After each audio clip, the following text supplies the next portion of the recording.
بسم الله الرحمن الرحیم.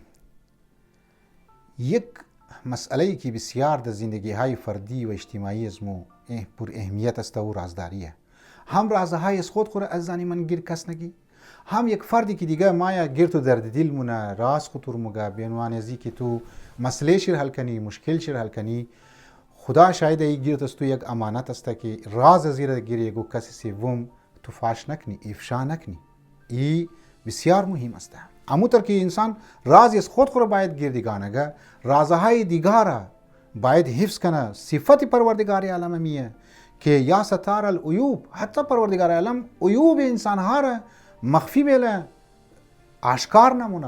واقعا اگر این روز پروردگار عالم امی عیوب های از مو شموره که در درون خود ریمو و تنهایی خود گناه ها کده، اگر امی را آشکار کنه واقعا مو دیگه شاید روی دیگه خطوف کنی، بری روی دیگه خطوف کنی که دیگه خو ملاقات کسته نکنی، یک دیگه خور اصلا روی مونش نکنی، دیگه خور بین کرنی. لذا یکی از فضایل مهم اخلاقی چی در زندگی فردی چی در زندگی اجتماعی او رازداری است. لیکن افسوس، واقعا افسوس، بسیاری از افراد ها را مود سوسایتی خمین کرنی.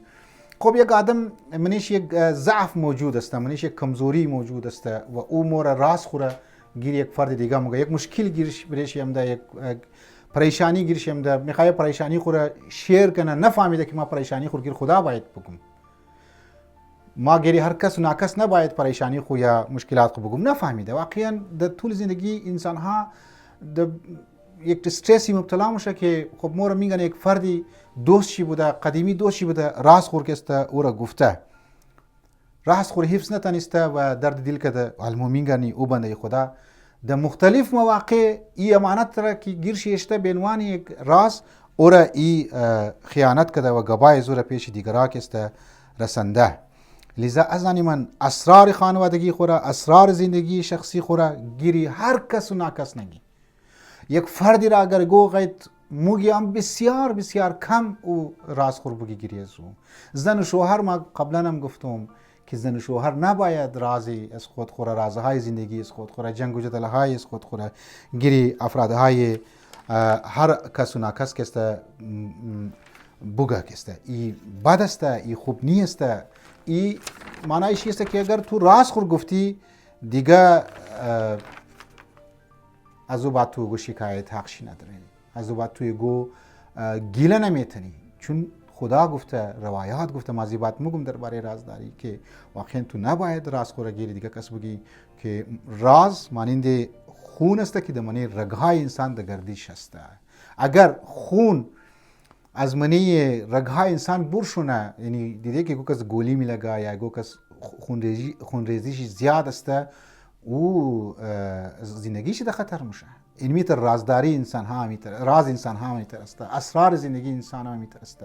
نباید مو رازهای خوره گیری هر کس واس کنی. سبای روز اگر ایگو کس راز خورم مگی، تمام راز زندگی خونگی، جزئیات چی را نگی که امکان داره سبای روز و دشمن تو جور شونه و امو رازها را که تو گفتی از او استفاده کنه بر علیه از خود تو بر خلاف تو کسته استعمال کنه. مره انسان ها گمراه شده، انسان ها یک لحظه اعتبار نیه، یک لحظه اعتبار نیست، هیچ گارانتی نیست که انسان گمراه شونه و تو که رازهای خود رفتی گفتی از او بعد ای خون تو مانند زی است که از رگهای تو بر شده. از او طرف ازانی من اگر یگو کس اماد گرد و درد دل کت و تو راش را امانت شیره که گیر تو اشته بینوان یک امانت تو خیانت کردی و او سواروز آگاه هموشه که یاره امی راز را خو ما گیری فلان فرد گفته بودم، آهسته آهسته بدبینی و جدایی ما بین شما مفاصلهش زیاد میشه.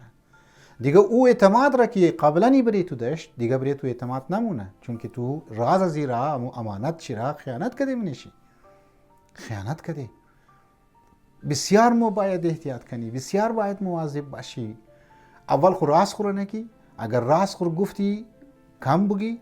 سومی که اگر یگو کس گیر تو راز اماد گفت، درد دل کد، یگو مشکل خور پیش کد، یا امو بوجی مشکل خوره دل خوره که حلقه میخواه کنه، دیگه زباد تو حق نداره که او را باری خیانت کری بریشی. چرا؟ چون که نتیجه شی میشه که زباد تو بیزار میشه، اعتماد از بین موره، از بعد هیچ کس که تو گپ نمیزنه. ممکنه به ظاهر سلام دعا کنه، لیکن تو را به عنوان یک رفیق راه زندگی دیگه انتخاب نمونه. از بعد ممکنه تو در مشکل گرفتار شونی و گیرشی بوری راست کو بگی و بور راست از تو را همون اسرار تو را گیری کو کسی دیگه بیان کنه. پروردگار عالم مو شما را حفظ کنه که و توفیق بده که مو راز از خود خورا اسرار زندگی از خود خورا مو گیری کو کس نگی. اگر گو فرد را هم پیدا مونی بگی کم باید بگی. و السلام علیکم و رحمت الله و برکاته.